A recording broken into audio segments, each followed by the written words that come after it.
مخلص مومن کسے کہتے ہیں؟ منافق کون ہے؟ مخلص مومن کا وصف، اس کی خوبی کیا ہے؟ الحمدللہ رب العالمین والصلاة والسلام علی سید الانبیاء والمرسلین وعلی آلہ وصحبہ اجمعین، اما بعد، اعوذ باللہ من الشیطان الرجیم، بسم اللہ الرحمن الرحیم۔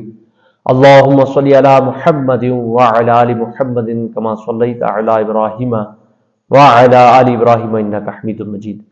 الحمدللہ آج ہمارے درس قرآن کا 26واں سبق ہے، اور آج کے سبق میں انشاءاللہ الکریم الذین یؤمنون بالغیب ویقیمون الصلاة ومما رزقناہم ینفقون کی تفسیر مبارکہ بیان کروں گا۔ اللہ تعالیٰ سے دعا ہے کہ اللہ تعالیٰ حق سچ بیان کرنے کی توفیق و سعادت نصیب فرمائے، اور اللہ کریم سے دعا ہے کہ ہم سب کو عمل کی اللہ پاک توفیق نصیب فرمائے۔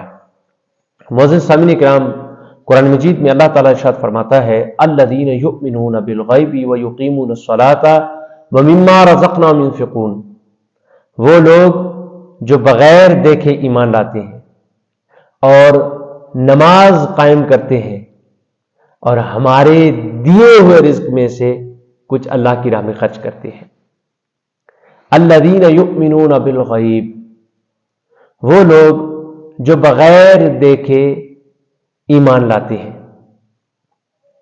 اس آیت مبارکہ سے لے کر، یعنی الذین یؤمنون بالغیب سے لے کر اولئک علی ھدی من ربہم واولئک هم المفلحون تک، یہ 3 آیتیں مخلص مومنین کے بارے میں ہیں۔ مخلص مومن کسے کہتے ہیں؟ وہ جو ظاہری طور پر بھی اور باطنی طور پر بھی ایمان والا ہو، یعنی جو ظاہری طور پر بھی مسلمان ہو اور باطنی طور پر بھی مسلمان ہو، اسے مخلص مومن کہا جاتا ہے۔ پھر ان 3 آیتوں کے بعد 2 آیتیں ان لوگوں کے بارے میں ہیں جو ظاہری طور پر بھی اور باطنی طور پر بھی کافر ہیں، اور اس کے بعد پھر 13 آیات ان لوگوں کے بارے میں ہیں جو منافقین ہیں۔ منافق کسے کہتے ہیں؟ منافق وہ ہے جو باطنی طور پر تو کافر ہو لیکن اپنے آپ کو ظاہر مسلمان کرے، اپنے آپ کو ظاہر مسلمان کرے، اسے منافق کہا جاتا ہے۔ آیت کے اس حصے سے الذین یؤمنون بالغیب، مفسرین کرام ارشاد فرماتے ہیں اس حصے سے اللہ تعالی متقی لوگوں کا، یعنی مخلص مومنین کا حقیقی طور پر اور باطنی طور پر جو مسلمان ہے، اللہ کریم اس مسلمان کا وصف بیان کر رہا ہے۔ اس مسلمان کا وصف کیا ہے؟ حقیقی مومن، مخلص مومن کا وصف کیا ہے؟ کہ وہ بغیر دیکھے ایمان لاتا ہے ان باتوں پر جو اس کی نگاہ سے پوشیدہ ہے، اور ان کے بارے میں نبی کریم صلی اللہ تعالی علیہ وسلم نے خبر دی ہے، جیسے کہ مرنے کے بعد دوبارہ زندہ ہونا، قیامت کا قائم ہونا، حساب و کتاب کا ہونا، جنت کا ہونا، جہنم کا ہونا۔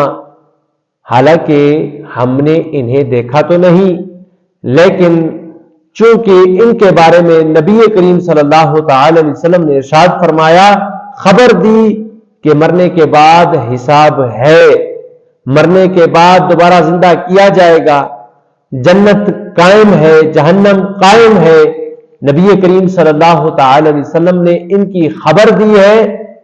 الحمدللہ ہم ان پر دل سے ایمان لاتے ہیں، ہمارا ایمان ہے کہ ہم نے مرنے کے بعد پھر اٹھنا ہے، حساب و کتاب ہونا ہے، اور پھر جنت بھی ہے، جہنم بھی ہے، نیک اعمال کرنے والوں کو جنت میں داخل کیا جائے گا، برے اعمال کرنے والے کو، کافروں کو جہنم میں داخل کیا جائے گا۔ اللہ تعالی ہم سب کی جہنم سے حفاظت فرمائے۔ ماہ رمضان المبارک میں یہ ہم سبق ریکارڈ کروا رہے ہیں، تو اللہ پاک اس ماہ مبارک کے صدقے سے جہنم سے ہم سب کی حفاظت فرمائے، اور ہم سب کا داخلہ بے حساب جنت میں فرمائے۔ بعض مفسرین کرام نے ارشاد فرمایا کہ اس آیت مبارکہ میں یہاں جو لفظ غائب آیا ہے، یہاں سے مراد قلب ہے یعنی دل ہے، تو اس صورت میں یہ ترجمہ ہوگا کہ وہ دل سے ایمان لاتے ہیں۔ اللہ تعالیٰ سے دعا ہے اللہ تعالیٰ ہمیں قرآن مجید کو پڑھنے، سمجھنے، اس پر عمل کرنے کی توفیق و سعادت نصیب فرمائے۔ آمین آمین آمین۔